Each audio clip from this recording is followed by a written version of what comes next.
Hola, Dios te bendiga. Bienvenido una vez más a este ministerio Escuela Faro de Luz. Estamos estudiando toda una serie dedicada a la teología de la última generación y esta va a ser la clase número 8 de toda esta serie. Ahora estamos en el tema, en la sección dedicada a la naturaleza humana de Cristo. De hecho, llevamos ya 2 secciones dedicadas a este asunto. Y esta va a ser la parte número 3. Esta es la tercera parte dedicada a la naturaleza humana de Cristo. Y lleva el subtítulo: Desarrolló una naturaleza superior impecable. Ahora, en la clase anterior aprendimos que en cuanto a la carne o naturaleza inferior de Cristo, la inspiración nos explica que Él se sometió a la ley de la herencia de nuestra humanidad caída y pecaminosa. Eso significó para Cristo lo mismo que significa para nosotros el heredar una naturaleza degradada y degenerada por el pecado. Él fue tentado como es tentado el hombre caído. Las citas bíblicas y de los testimonios son claras y contundentes en este aspecto. Si tienes alguna duda de lo que estoy declarando en este momento, pues te invito a ver la clase anterior, la clase número 7. En esta ocasión trataremos el asunto de la naturaleza superior de Cristo. Nos compete saber cómo fue Él en el desarrollo de su carácter y su personalidad. ¿Cómo era la mente de Cristo?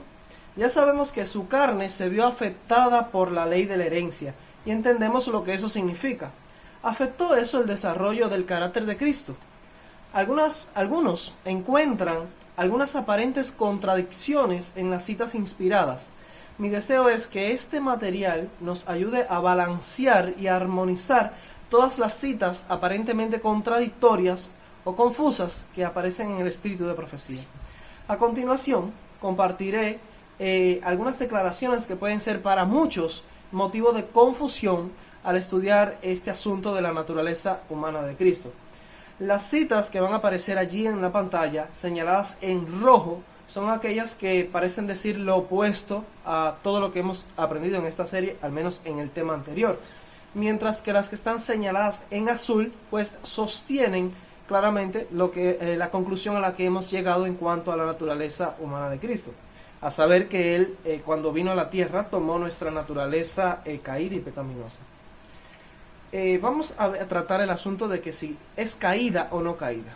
¿Cómo era la naturaleza de Cristo? Si leemos, por ejemplo, Mensajes Selectos, tomo 2, la página 151, el párrafo 2, dice allí: al tomar nuestra naturaleza caída, mostró lo que ésta podría llegar a ser. Y esta es una cita que compartí contigo en la clase anterior. Dice enfáticamente allí que Cristo tomó nuestra naturaleza caída.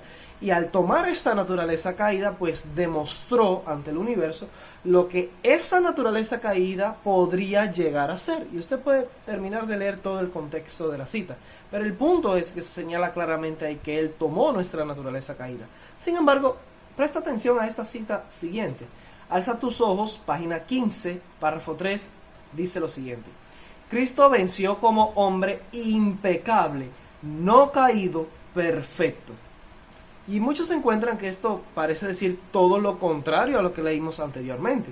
Aquí está esta declaración de alza tus ojos, dice que Cristo venció en esta tierra como un hombre impecable, no caído. Él no era caído, era perfecto, dice acá. No voy a ofrecer la explicación ahora, así que te invito a seguir avanzando en el video. Por ejemplo, ¿qué tal acerca de la cuestión de si era pecaminosa o era impecable la humanidad de Cristo? Si leemos, por ejemplo, en el Ministerio Médico, la página 237, el párrafo 3, encontramos lo siguiente, la siguiente declaración: Él tomó sobre su naturaleza sin pecado nuestra naturaleza pecaminosa, para saber cómo socorrer a los que son tentados.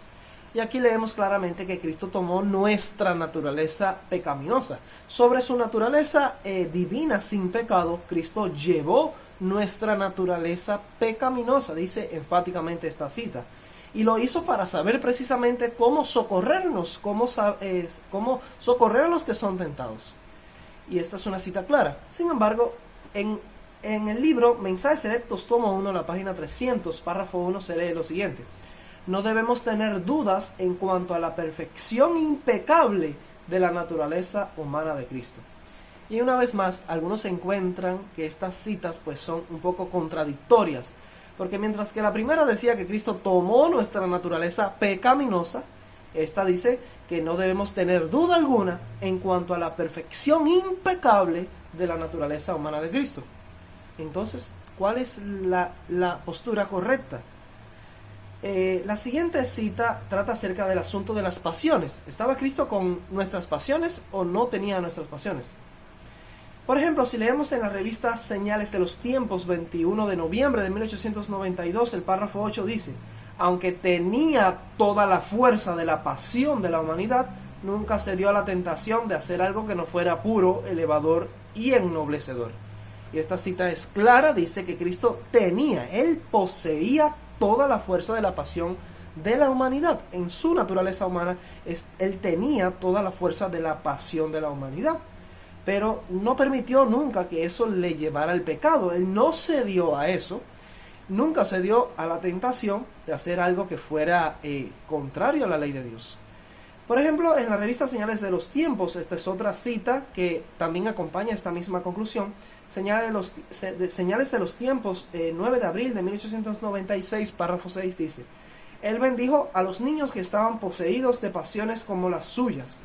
Y usted puede leer todo el contexto. Así que él habla aquí que la bendición que pronunció sobre estos niños estaban poseídos de pasiones como las de él mismo, pasiones como las suyas. Así que Cristo sí tenía nuestras pasiones, y a pesar de tener toda la fuerza de la pasión de la humanidad, no cedió ante la tentación. Ahora, hay otras citas que parecen decir todo lo contrario. Por ejemplo, Testimonios para la Iglesia, tomo 2, página 451, párrafo 1 dice: pedía con poder sin poseer las pasiones de nuestra naturaleza humana caída, pero provisto de debilidades similares, tentado en todo según nuestra semejanza.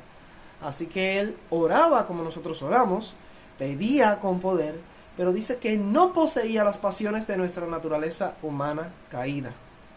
Otra cita similar aparece en La Fe por la cual vivo, página 51, párrafo 2, dice: Él es un hermano en nuestras flaquezas, pero no en nuestras pasiones. Así que Él se hermanaba con nuestras flaquezas y debilidades, pero no con nuestras pasiones. Así que Él no poseía, no tenía las pasiones corruptas que nosotros tenemos. Entonces, ¿cuál es la verdad? Porque en una cita parece decir que sí la tenía, pero en otra cita parece decir todo lo contrario, pues que no la tenía. En cuanto a las tendencias, ¿estaba Cristo con tendencias o sin tendencias? Por ejemplo, Señales de los Tiempos, 17 de octubre de 1900, dice: Adán fue tentado por el enemigo y cayó.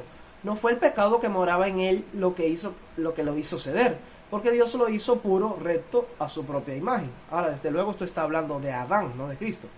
Sigue diciendo: era tan perfecto como los ángeles ante el trono. No había en él, o sea, en Adán no había principios corruptos ni tendencias al mal. Pero, ojo con esto, pero cuando Cristo vino a hacer frente a las tentaciones de Satanás, llevó la semejanza de carne de pecado. Así que ya es una comparación aquí entre Adán y Cristo. Mientras que Adán estaba sin principios corruptos, sin tendencias al mal, no sucedía lo mismo con Cristo, porque Cristo llevó la semejanza de carne de pecado, y precisamente esto es lo que implica llevar la semejanza de la carne de pecado, pues poseer estas tendencias al mal que están ahí inherentes en la carne de pecado. Así que ella hace una distinción entre la condición en la que estaba Adán y la condición en la que vino Cristo en semejanza de carne de pecado. Otra cita clara que parece señalar lo mismo es la Review and Herald, el 1 de abril de 1875, párrafo 3 dice: Cristo fue puesto a la prueba más dura, requiriendo la fuerza de todas sus facultades para resistir la inclinación cuando estaba en peligro, para usar su poder para librarse del peligro y triunfar sobre el poder del príncipe de las tinieblas. Satanás mostró su conocimiento de los puntos débiles del corazón humano y desplegó su máximo poder para aprovecharse de la debilidad de la humanidad que Cristo había asumido, para vencer sus tentaciones por causa del hombre. Ahora, claramente aquí Cristo tuvo que, como dice la cita, requerir toda la fuerza de sus facultades para resistir la inclinación.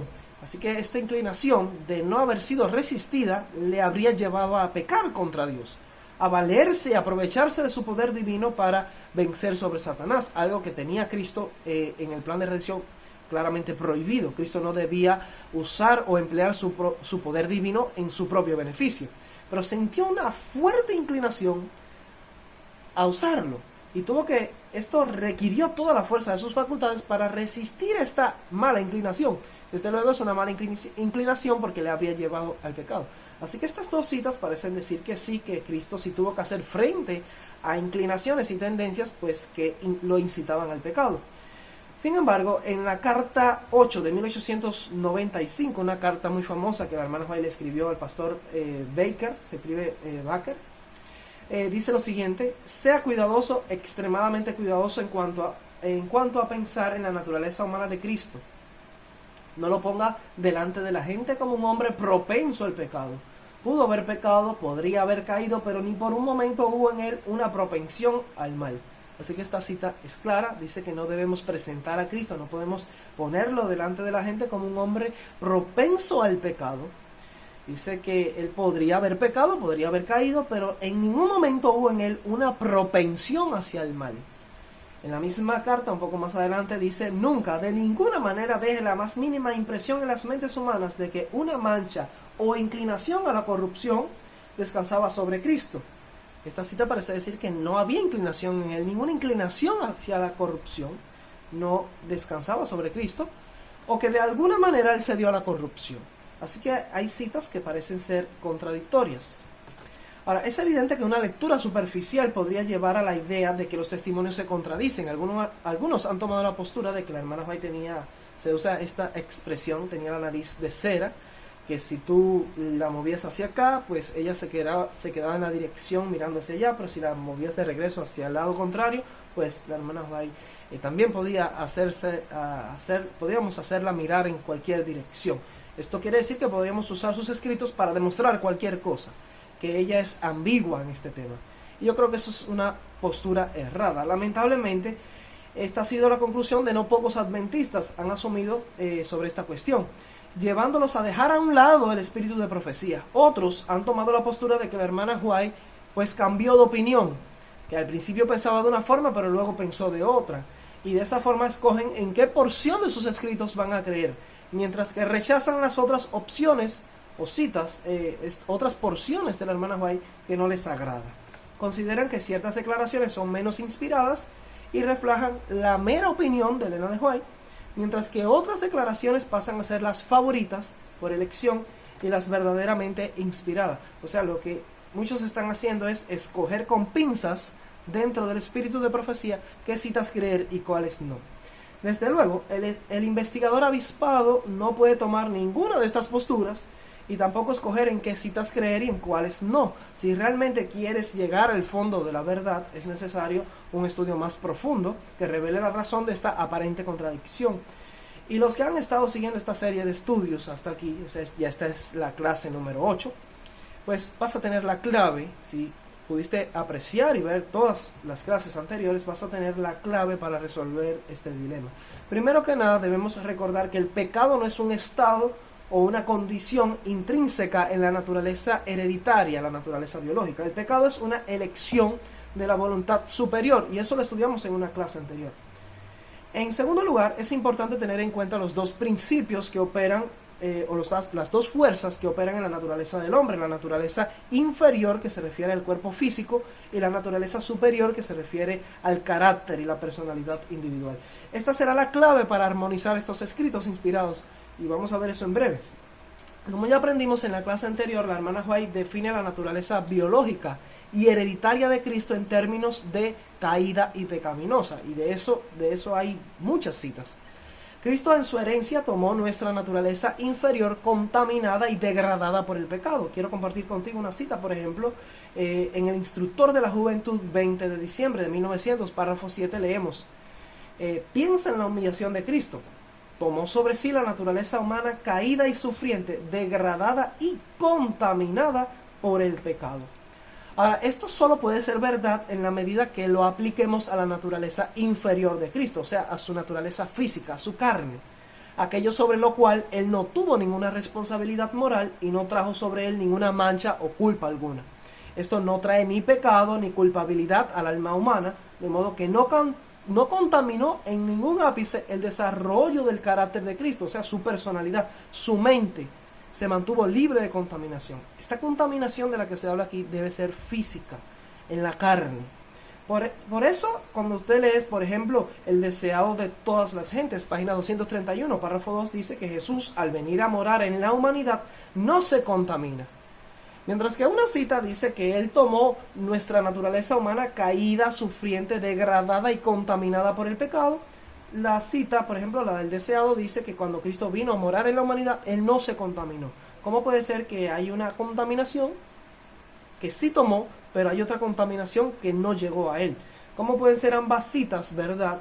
Puesto que una dice literalmente que Él tomó una naturaleza contaminada y la otra dice que cuando vino a morar en la humanidad, Él no se contaminó. Pues la clave está en diferenciar entre lo que es biológicamente hereditario y lo que es desarrollado en la mente. Cristo tomó una carne caída y contaminada por el pecado, eso dice textualmente Elena de White, no es un invento de la teología de la última generación ni mío. Sin embargo, eso no degradó ni corrompió su carácter. De modo que hay un sentido en el que Cristo tomó nuestra contaminación en la carne, pero estuvo alejado de toda contaminación en su mente.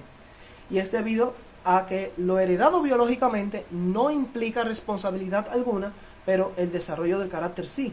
La Biblia define la naturaleza superior de Cristo, o sea, su mente, su carácter y su personalidad, en los siguientes términos. Por ejemplo, Lucas 1:35 lo llama el santo ser que nacerá. Juan 8:46, él mismo dijo, ¿quién de vosotros me redarguye del pecado? De pecado. Juan 14:30 dice, viene el príncipe de este mundo y él nada tiene en mí.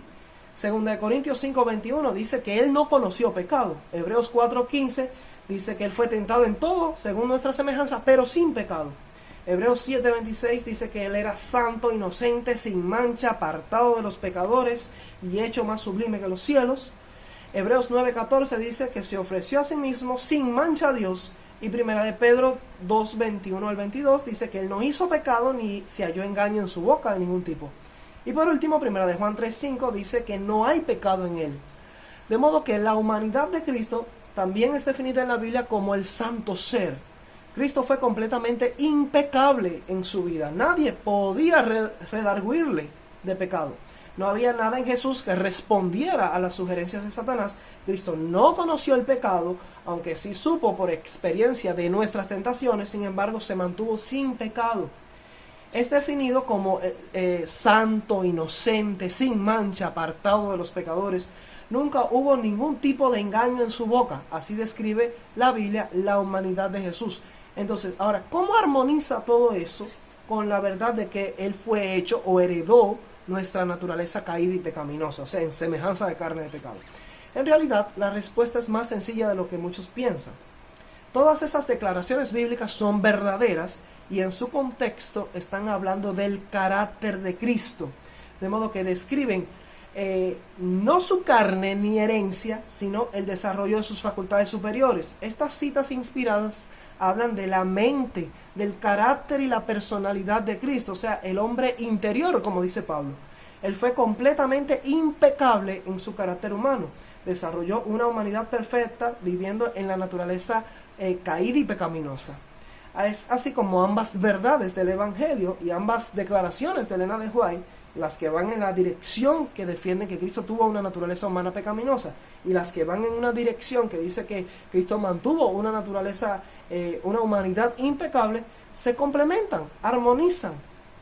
Cristo participó de nuestra naturaleza humana caída en el hombre exterior, en el hombre físico, en el cuerpo, pero conservando un carácter firme e intachable. Y así lo explicó Elena de White, por ejemplo, en Mensajes Selectos, tomo 1, la página 299, párrafo 3, leemos: al tomar sobre sí la naturaleza del hombre en su condición caída, Cristo no participó de su pecado en lo más mínimo. Nótese que Él tomó nuestra naturaleza, la naturaleza del hombre, en su estado, como ella está, en su estado o en su condición caída, naturaleza humana caída. Pero a pesar de eso, Cristo no participó de su pecado en lo más mínimo. Desde luego debe entenderse, para tener una comprensión clara de esto, es que el pecado es siempre un acto de nuestra voluntad, como señala Elena de White. Siempre es un acto de nuestra voluntad. el pecado es una acción, es transgresión de la ley. El pecado no es una condición, lo que es una condición es nuestra carne, nuestra humanidad biológica, sí nos trae una condición caída, pero eso no es pecado, el pecado está en violar la ley de Dios. Así que Cristo heredó nuestra condición caída, pero no participó de la violación de la ley, de nuestro comportamiento, diríamos. Estuvo sujeto a las flaquezas y debilidades que rodean al hombre para que se cumpliese lo dicho por el profeta Isaías cuando dijo: él mismo tomó nuestras enfermedades y llevó nuestras dolencias. Cita Mateo 8:17. Fue conmovido por el sentimiento de nuestras debilidades y fue en todo tentado a nuestra semejanza, y sin embargo no conoció pecado. Fue el cordero sin manchas y contaminación. Primera de Pedro 1:19. Si Satanás hubiera logrado con su tentación que Cristo pecara en lo mínimo, habría herido la cabeza del Salvador. Tal como sucedieron las cosas, solo le pudo herir el talón. Si hubiera sido tocada la cabeza de Cristo, habría perecido la esperanza de la raza humana. La ira divina habría descendido sobre Cristo, así como descendió sobre Adán. Hubieran quedado sin esperanza Cristo y la iglesia. Ahora, note el lector que ambas verdades se complementan en esta cita, sin la negación de ninguna de ellas. Cristo tomó la naturaleza del hombre en su estado caído, pero no participó en el pecado. Ese pecado del cual no participó no se trata de la mácula del pecado original, como algunos sugieren, se refiere a la transgresión de la ley. El contexto inmediato explica evidentemente que se trata de la transgresión en la conducta humana. Hay algunas otras citas muy reveladoras. Por ejemplo, el Cristo triunfante, página 210, párrafo 7, dice: la prueba de Cristo fue más grande que la de Adán y Eva, pues Cristo tomó nuestra naturaleza caída. Y esto está claro ahí. La naturaleza de Adán y Eva no era nuestra naturaleza caída. La naturaleza caída, pues, es terrible, nos impulsa a pecar, dificulta nuestra obediencia y hace más fuertes las tentaciones. Así que por eso la prueba de Cristo fue mucho más grande que la de Adán y Eva, porque ellos no tenían naturaleza caída, Cristo sí. Cristo tomó nuestra naturaleza caída, pero dice a continuación, pero no corrupta. Así que esta corrupción de la que está hablando no es la corrupción de la carne, sino la corrupción de la mente, una mente corrupta. Así que Cristo tomó nuestra naturaleza caída, pero no corrupta. Y no habría de corromperse, dice aquí, a menos que aceptara las palabras de Satanás en lugar de las palabras de Dios. Una vez más se reconoce que Cristo tomó nuestra naturaleza caída, pero no la corrompió, no la corrupción que caracteriza la vida de aquellos que poseen esta naturaleza. La corrupción señalada aquí se refiere al carácter corrompido por el pecado. Por eso se señala que esa corrupción jamás afectaría a Cristo a menos que cediera a las insinuaciones de Satanás. Todo eso no aleja a Jesús de la comprensión de nuestras vicisitudes y debilidades. Por el contrario, le exalta al grado del gran vencedor, podríamos llamarlo. El gran vencedor, pues a pesar de heredar lo mismo que nosotros heredamos, Cristo jamás permitió que eso le hiciera pecar. Él heredó lo mismo que nosotros, aunque lo heredó, Él jamás permitió que eso le llevara a transgredir la ley de Dios. Ahora, es lamentable que algunos eruditos hayan utilizado algunas de estas citas de la Biblia o de Elena de White que se refieren al carácter de Cristo, a la naturaleza superior de Cristo, y la hayan aplicado también a la carne humana en la herencia. Expresiones como el santo ser que nacerá, viene el príncipe de este mundo y él nada tiene en mí. Cuando a Cristo se le llama santo, inocente, sin mancha, apartado de los pecadores y hecho más sublime que los cielos, se han manipulado estas citas de la Biblia para definir la naturaleza de la carne de Cristo en su herencia. Y tú lees estas citas, en ningún momento están hablando de la carne de Cristo, ni siquiera la palabra carne, sarx en griego, no aparece por ninguna parte. Están hablando del carácter de Cristo, pero no de su carne, no de su herencia en la carne. Ellos usan estas citas para destacar una diferencia entre Cristo y nosotros. Sin embargo, la visión que tenía Ellen White respecto a estos aspectos del carácter de Cristo no era un asunto de exclusividad en Él, o sea que solo Cristo podía ser así, o solo Cristo podía tener ese tipo de perfección, sino algo que Cristo demostró en favor del hombre y algo que se puede lograr por medio de la gracia de Dios. Consideremos, por ejemplo, la expresión el santo ser que nacerá. Hay una cita muy importante que aparece en la revista Señales de los Tiempos, 16 de enero de 1896, párrafo 7, dice: la humanidad de Cristo se llama aquello santo. El registro inspirado dice de Cristo: Él no cometió pecado, no conoció pecado y no había pecado en Él. Aquí se nos está explicando por qué es que se llama el santo ser que nacerá, aquella cosa santa, y está refiriéndose a la humanidad de Cristo. Se le llama así en el sentido de que Él nunca pecó, por eso es así. Sigue diciendo: Él era santo, inocente, sin mancha, apartado de los pecadores, tabernáculo entre los hombres. Este testimonio acerca de Cristo muestra claramente que Él condenó el pecado en la carne. Ningún hombre puede decir que está irremediablemente sujeto a la esclavitud del pecado de Satanás. Él testifica que a través de su justicia imputada, el alma creyente obedecerá los mandamientos de Dios. Así que, de modo que no se destaca aquí algo que era imposible de lograr para el hombre, sino lo que Cristo demostró que era posible para todo aquel que recibiera su justicia imputada. Si bien es cierto que Cristo nació bajo la influencia del Espíritu Santo en su humanidad, y esa humanidad es llamada santa desde nacimiento, nosotros también por medio del Evangelio, por medio de la entrega del corazón y del nuevo nacimiento, también podemos ser hechos participantes del mismo poder que lo auxilió a Él desde nacimiento. Podemos obtener por medio de la fe su perfecto carácter. Consideremos ahora también la expresión cuando Jesús dice: Él nada tiene en mí.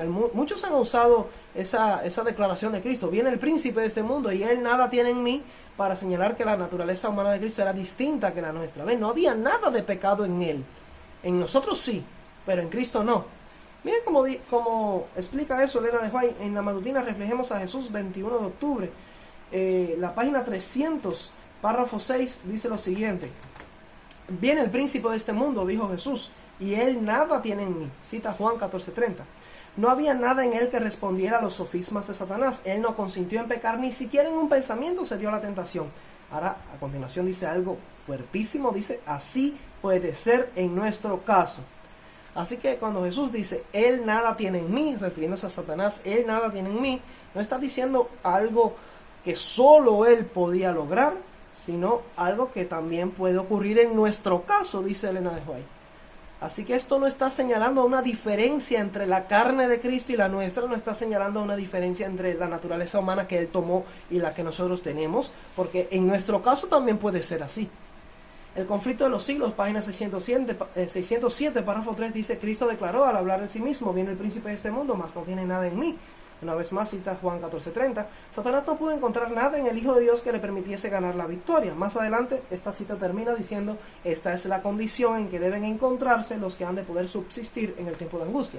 Y aquí ya estamos hablando de la última generación, pero bueno, no es el tema ahora. Pero queda claro que esta condición en la que estaba Cristo, en la que vino Satanás y no pudo encontrar nada en Él, ningún vestigio de pecado, ni siquiera en pensamiento, esa misma condición es la que debe tener, no solo que puede tener, sino que debe tener, deben encontrarse los que van a pasar por el tiempo de angustia, o sea, los 144.000, esa última generación.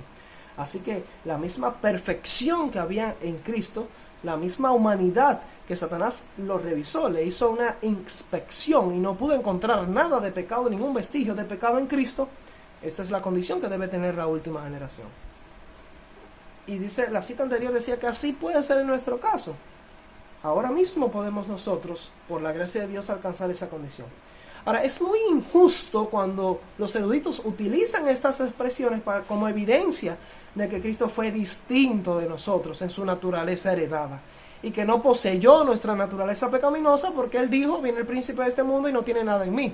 Eso es un engaño total. Evidentemente la hermana White no entendía Juan 14:30 como una prueba alguna de que Cristo hubiese tenido una naturaleza humana distinta de la nuestra. El pasaje habla contundentemente del carácter de Cristo y no de su naturaleza inferior o física. El mismo carácter que podemos poseer ahora con su ayuda y que deberá alcanzar la última generación.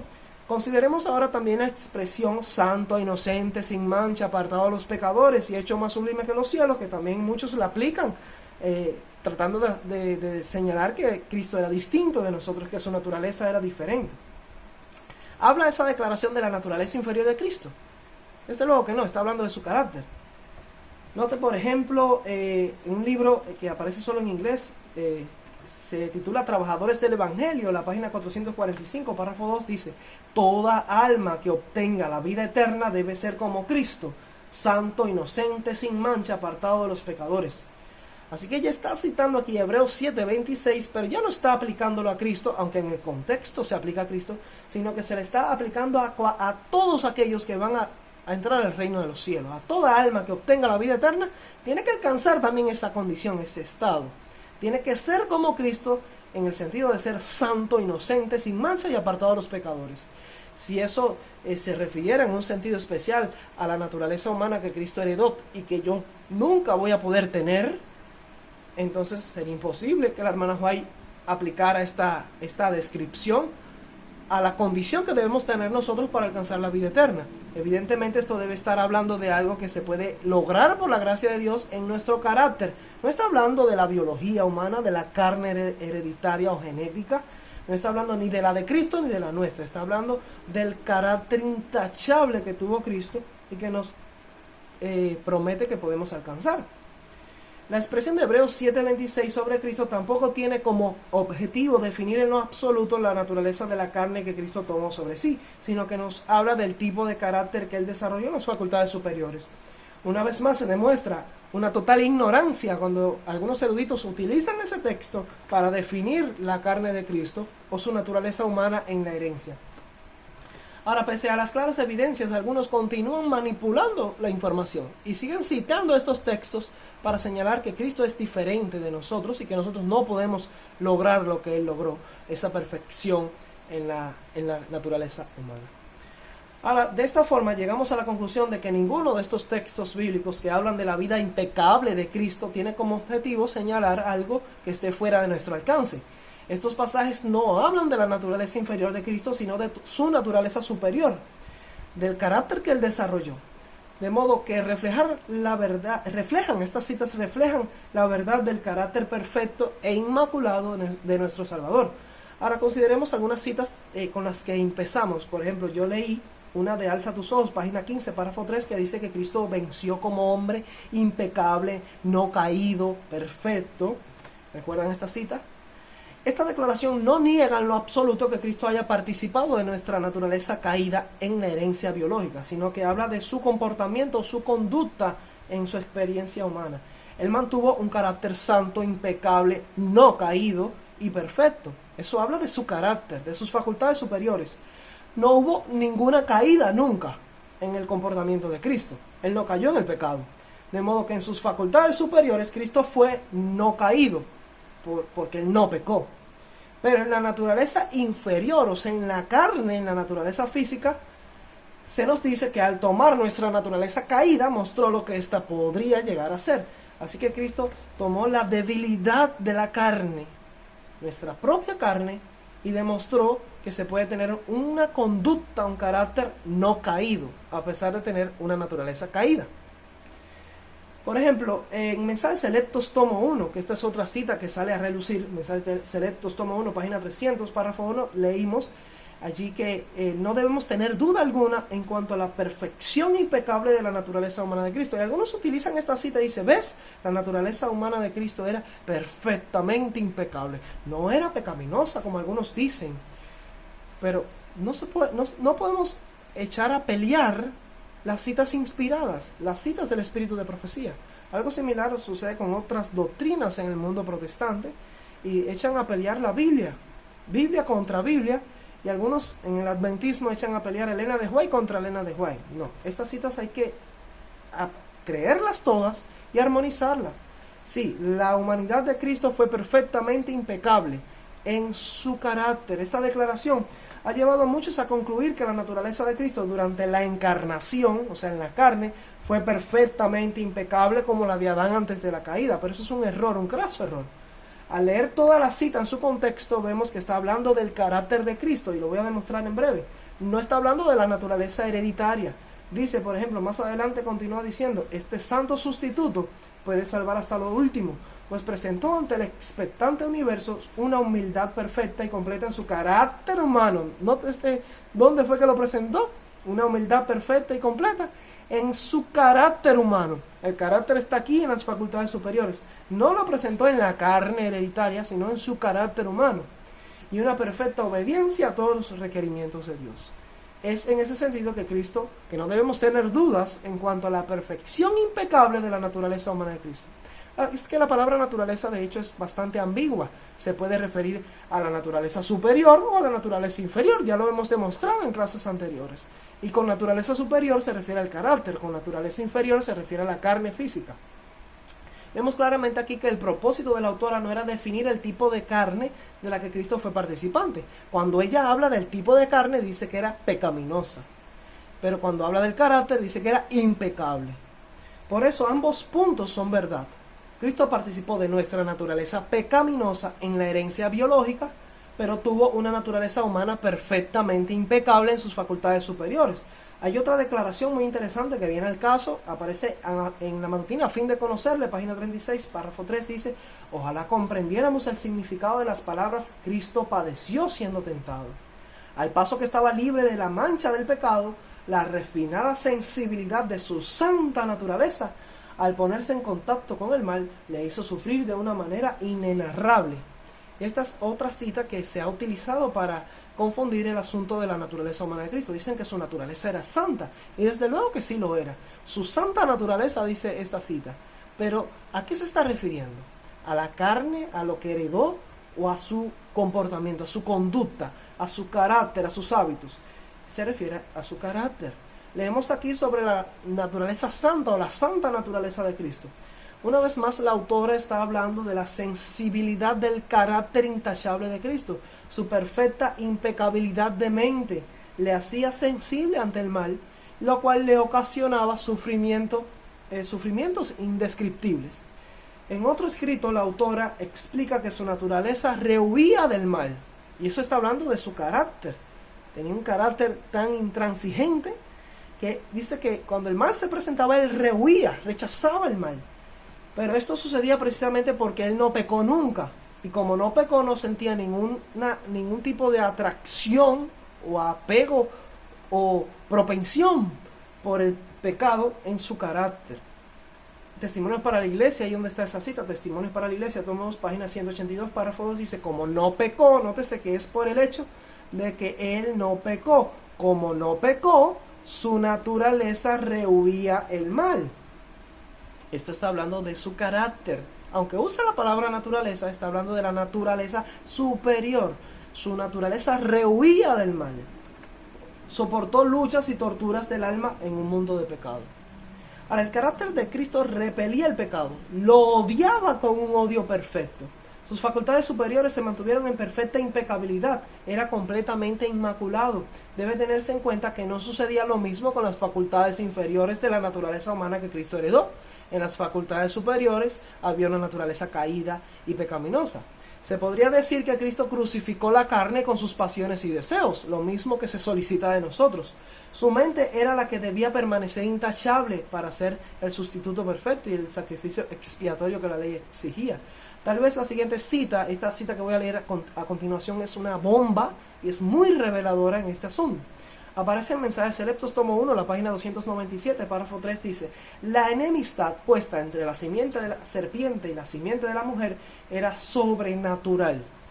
La enemistad era en un sentido natural en el caso de Cristo, y en otro sentido era sobrenatural, puesto que estaban combinadas la humanidad y la divinidad.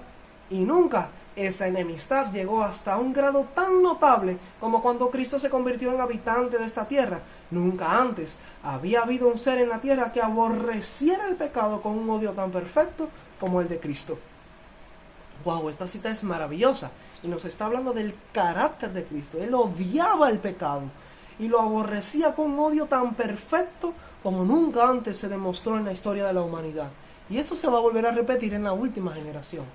Ahora, no es el asunto a probar ahora, pero lo que quiero destacar es cuando se habla aquí, dice que la enemistad, esa enemistad hacia el pecado, ese odio por el pecado, era en un sentido natural en el caso de Cristo, pero en otro sentido era sobrenatural. Pero la necesidad de que sea algo sobrenatural es porque no es natural en ti. Por naturaleza nosotros estamos enemistados con Dios. amamos el pecado, nos gusta el pecado. Y para que eso sea cambiado y sea controlado, subyugado, esa baja pasión en la carne, y para que sintamos odio por el pecado, tiene que venir un poder sobrenatural sobre nosotros para que podamos desarrollar un carácter que odie el pecado. Porque lo natural sería que amemos el pecado. Ahora, dice que era en un sentido, en el caso de Cristo, natural, y en otro sentido sobrenatural, y eso se debe a que estaban combinadas la humanidad y la divinidad. Ahora, desde luego, no creo que nadie crea que era la divinidad la que requería de un poder sobrenatural, no. Era la divinidad la que estaba, en un sentido natural, enemistada con el pecado. Era la humanidad de Cristo la que era esa enemistad en un sentido sobrenatural. ¿Por qué? Porque la humanidad que Cristo había tomado era caída y pecaminosa. Nótese cómo Elena de White es consistente con su teología. Al tener por herencia una naturaleza caída y pecaminosa, lo natural sería que Cristo amara el pecado, como sucede con cada uno de nosotros. Y la única forma de que dejemos de amar el pecado es que venga un poder sobrenatural a través de la gracia, a través del Espíritu Santo, para que odiemos el pecado. Y dice que en Cristo, en su parte humana, ese poder que lo llevó a odiar el pecado con un odio perfecto era sobrenatural. Yo creo que a buen entendedor pocas palabras le bastan, y esto demuestra fuera de toda duda que la naturaleza humana que Cristo tomó en la herencia era pecaminosa como la nuestra, y requería de ese poder sobrenatural que le llevaría a odiar el pecado con un odio perfecto. Claro, eso no contaminó su carácter, su mente. Al venir a morar en la humanidad, Cristo no se contamina, dice el deseado, pero sí tomó nuestra naturaleza caída, degradada, sufriente y contaminada por el pecado. Así que eso requirió de este poder sobrenatural. Era la gracia de Dios por medio del Espíritu Santo lo que llevó a Cristo a desarrollar un carácter perfecto que odiaba el pecado. Esta cita es sumamente reveladora, pues nos explica la batalla que se libraba en la persona de Cristo. Algunos destacan el carácter impecable de Cristo como prueba de que su humanidad fue distinta de la nuestra. Pero la misma escritora nos explica que esa misma perfección impecable de la naturaleza humana de Cristo puede ser nuestra por la gracia de Dios. Por ejemplo, en el Cristo triunfante, en la página 210, párrafo 6, dice: la perfecta humanidad de Cristo es la misma que podemos tener por medio de nuestra relación con Cristo. Otras citas también señalan este mismo hecho. El deseado de todas las gentes, la página 620, párrafo 1, dice: Jesús no reveló cualidades ni ejerció facultades que los hombres no pudieran tener por la fe en Él. Su perfecta humanidad es lo que todos sus seguidores pueden poseer si quieren vivir sometidos a Dios como Él vivió. Nótese que esa perfecta humanidad que tuvo Cristo es lo que todos sus seguidores pueden poseer, solo si quieren vivir sometidos a Dios como Él lo hizo. La carta 106 de 1896 dice lo siguiente: la vida de Cristo representa una virilidad perfecta. Justo lo que tú puedes ser, Él estaba en la naturaleza humana. El deseado de todas las gentes, la página 621, párrafo 4, dice: toda verdadera obediencia proviene del corazón. La de Cristo procedía del corazón. Y si nosotros consentimos, se identificará de tal manera con nuestros pensamientos y fines, amoldará de tal manera nuestro corazón y mente en conformidad con su voluntad, que cuando le obedezcamos estaremos tan solo ejecutando nuestros propios impulsos. Nótese hasta qué punto pueden ser cambiados nuestros impulsos, nuestras inclinaciones, de modo que cuando sigamos nuestros propios impulsos, nuestras propias inclinaciones, pues estaremos ejecutando la voluntad de Cristo. La voluntad refinada y santificada hallará su más alto deleite en servirle. Cuando conozcamos a Dios como es nuestro privilegio conocerle, nuestra vida será una vida de continua obediencia. Si apreciamos el carácter de Cristo y tenemos comunión con Él, el pecado llegará a hacernos odioso. Así como fue de odioso en el caso de Cristo, Cristo odiaba el pecado con un odio perfecto, así también puede ser en nuestro caso. Podemos odiar el pecado con un odio perfecto. El pecado va a llegar a hacernos odioso. Y una cita muy fuerte que aparece en la revista Señales de los Tiempos, 23 de julio de 1902, párrafo 4, dice: todo aquel que por la fe obedezca los mandamientos de Dios alcanzará la condición de impecabilidad en la que vivía Adán antes de su transgresión. Y esto es negado por muchos eruditos modernos, promotores de una nueva teología, distinta a lo que plantea el espíritu de profecía. Así que cuando alguien se refiera a la perfecta impecabilidad de la naturaleza humana de Cristo, eso es cierto, es correcto, siempre y cuando se tenga en cuenta que se refiere a sus facultades superiores, al perfecto carácter que Cristo desarrolló. Pues esa perfecta impecabilidad de la naturaleza humana de Cristo es lo que todos sus seguidores pueden poseer, justo lo que podemos ser, es la misma que podemos tener. Y dice aquí que podemos alcanzar la condición, el estado de impecabilidad en el que vivió Adán antes de su transgresión.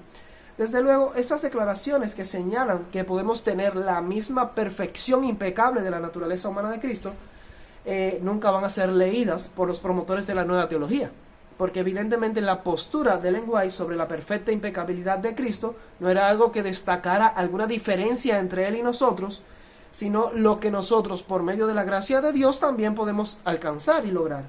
De hecho, Cristo lo que hizo fue mostrarnos el camino.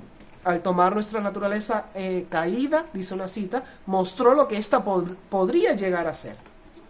Ahora, ¿qué tal acerca del asunto de las pasiones, las tendencias y las propensiones? Leímos algunas citas que decían que Cristo no poseía las pasiones de nuestra naturaleza humana caída. Por ejemplo, la de Testimonios para la Iglesia, tomo 2, la página 451, párrafo 1, y La fe por la cual vivo, página 51, párrafo 2, allí te aparecen en la pantalla. Estas dos citas dicen que Cristo era nuestro hermano en nuestras flaquezas y debilidades, y acudía a la oración, pero no poseía las pasiones de nuestra naturaleza humana caída, no se hermanaba con nuestras pasiones. ¿Qué quiso decir la hermana White? Primero que nada, sí existen otras citas que ameritan nuestra consideración en este debate, las cuales sí demuestran que Cristo sí tuvo la herencia de pasiones y tendencias naturales en su carne biológica. Por ejemplo, la misma escritora dice que Cristo tenía toda la fuerza de la pasión de la humanidad. Esa es una cita que presenté anteriormente. Está en Señales de los Tiempos, 21 de noviembre de 1892, párrafo 8. Y eso nunca llevó a Cristo al pecado y a la transgresión. En este caso, entonces, deberíamos considerar un estudio más profundo sobre los términos propensiones, tendencias, inclinaciones y pasiones, incluso sobre el término voluntad. ¿Cómo pudo Cristo tener toda la fuerza de la pasión de la humanidad, como dice la autora, y a la vez no poseer las pasiones de nuestra naturaleza humana caída? ¿No es eso contradictorio? Una vez más, la clave está en separar las facultades inferiores del cuerpo físico de las superiores. De la misma forma en la que existen esos principios o fuerzas en la naturaleza inferior, también las hay en la naturaleza superior. O sea, me refiero a las pasiones, las propensiones y las tendencias. Ambas naturalezas, la superior y la inferior, poseen esos principios. Pero mientras unos son inherentes o biológicos en la carne, los otros son hábitos de pensamientos desarrollados en el carácter. No tenemos responsabilidad sobre lo que heredamos, pero sí sobre lo que aprendemos e incorporamos al carácter. Hay pasiones en la carne y pasiones en el carácter. Las pasiones de la carne deben ser frenadas, subyugadas y controladas por la gracia de Dios. Pero las malas pasiones en el carácter pueden ser totalmente erradicadas y eliminadas. De modo que podemos tener un carácter sin malas pasiones. Nuestro carácter debe ser transformado y ser hecho semejante al de Cristo. Ya demostramos que podemos tener su perfecta humanidad, ya leímos eso. Lo que significa que podemos tener el carácter sin pecado de Cristo, por medio de la gracia de Dios. Cristo evidentemente poseía un carácter sin pasiones caídas. Es en su carácter donde no hubo nunca un vestigio de alguno de nuestras pasiones corruptas. Él se hermanó con nuestra condición, con nuestra debilidad en la carne, pero no con nuestro carácter corrompido por el pecado. Fueron esas pasiones corruptas en la mente y degradadas las que Cristo nunca tuvo. Por ejemplo, Mensajes Selectos, tomo 3, la página 147, párrafo 2, dice: si llegamos a ser participantes de la naturaleza divina, podemos ser puros, santos e inmaculados. Eso es una descripción que claramente calza con Cristo. Pero dice aquí que podemos nosotros también alcanzar eso. La deidad no se hizo humana, ni lo humano se hizo divino por la unión de estas dos naturalezas. Cristo no poseía la misma deslealtad pecaminosa, corrupta y caída que nosotros poseemos, pues entonces Él no podría haber sido una ofrenda perfecta. Algunos de hecho señalan este detalle de que si Cristo hubiese tenido tal corrupción en su experiencia, pues Él no podría haber sido una ofrenda perfecta para la expiación del pecado. Y desde luego estamos de acuerdo con eso. Y no aceptamos en lo absoluto que Cristo haya tenido una deslealtad pecaminosa, corrupta y caída. Eso no es lo que quiere decir la teología de la última generación y nuestra postura sobre la naturaleza humana de Cristo. Nosotros no creemos eso, no enseñamos eso. Creemos que Cristo tuvo una naturaleza inferior en la carne, una naturaleza física, que sí poseía pues pasiones, inclinaciones y tendencias que tenían que ser controladas y subyugadas, pero una deslealtad pecaminosa y corrupta, uno es desleal, no en la carne, sino con nuestras decisiones y nuestros hábitos aquí en el carácter, en la naturaleza superior, en el desarrollo de la mente. Mientras la naturaleza superior de Cristo no poseía pasiones caídas, la carne pecaminosa tenía toda la fuerza de la pasión hereditaria de la humanidad. Solo así podemos calzar y coordinar todas las citas del espíritu de profecía, sin la necesidad de rechazar ninguna de estas citas y concluir alguna idea que pues rebaje la influencia de los testimonios. Consideremos para finalizar este tema la cuestión de las tendencias o propensiones. Hay una carta muy famosa, la carta al pastor Baker, se escribe Baker. Allí la hermana White advierte lo siguiente, dice: sea cuidadoso, extremadamente cuidadoso en cuanto a pensar en la naturaleza humana de Cristo. No lo ponga delante de la gente como un hombre propenso al pecado. Pudo haber pecado, podría haber caído, pero por ningún momento hubo en él una propensión al mal.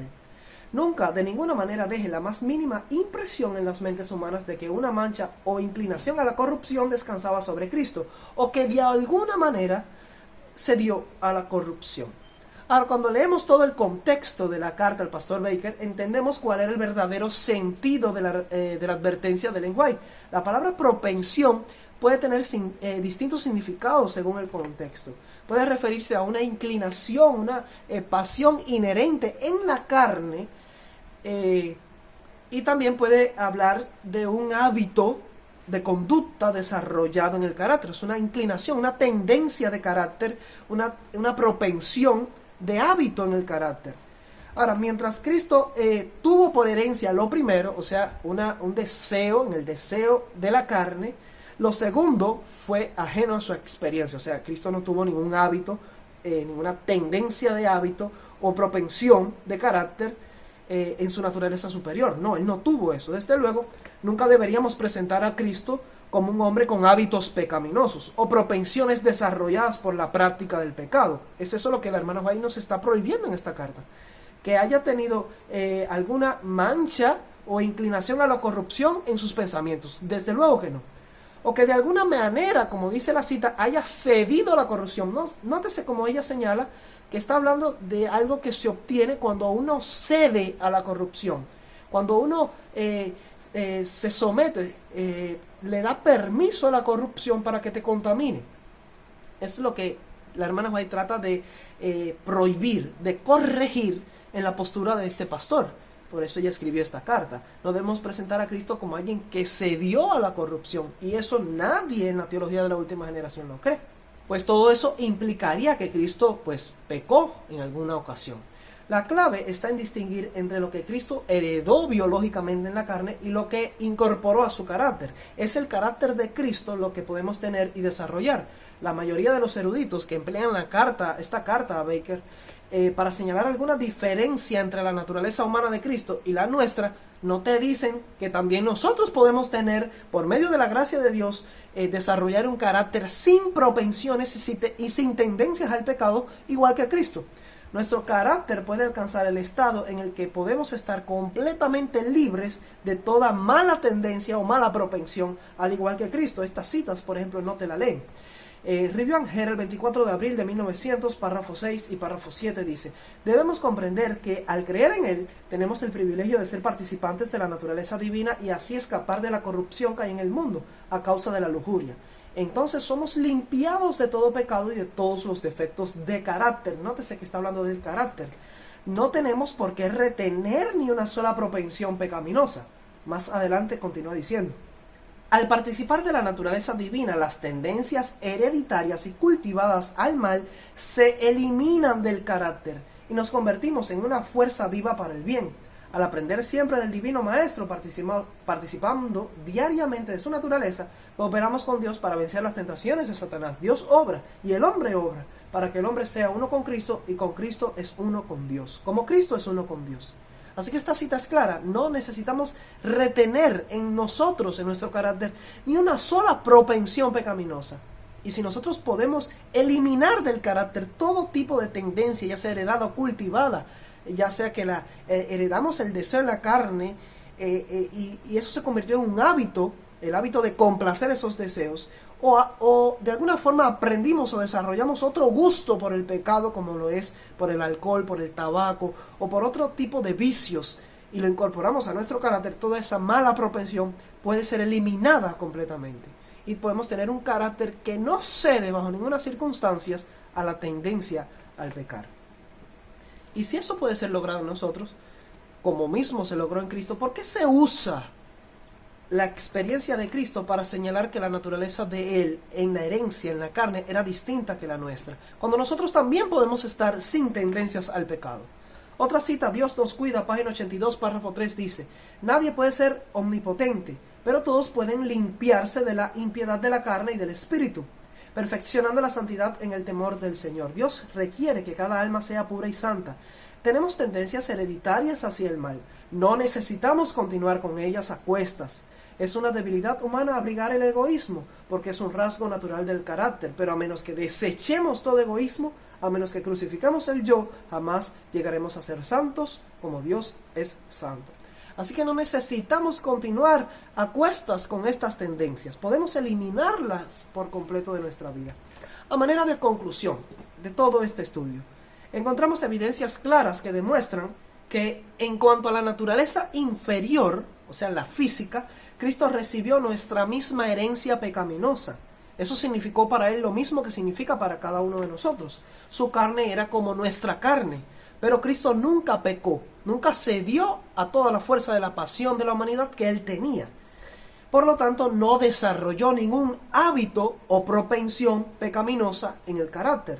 Nunca deberíamos dejar la impresión de que el carácter o la mente de Cristo vio algún tipo de corrupción. Él nunca se contaminó en su carácter. Sin embargo, eso es posible también para todo aquel que cree en Él por medio de la fe. Podemos alcanzar la perfecta humanidad de Cristo, su perfecta impecabilidad en la experiencia humana. Que Dios te bendiga. Espero que este material haya sido de bendición para ti, que te haya ayudado a entender este asunto y estas citas que aparentemente pueden ser contradictorias para muchos, pero después que entiendes este asunto y logras hacer la diferencia entre la naturaleza superior y la inferior y lo que es realmente el pecado, y no como se enseña en la doctrina de la nueva teología bajo la premisa del pecado original, pues todo el asunto te va a quedar claro. Esta va a ser nuestra última presentación dedicada a la naturaleza humana de Cristo.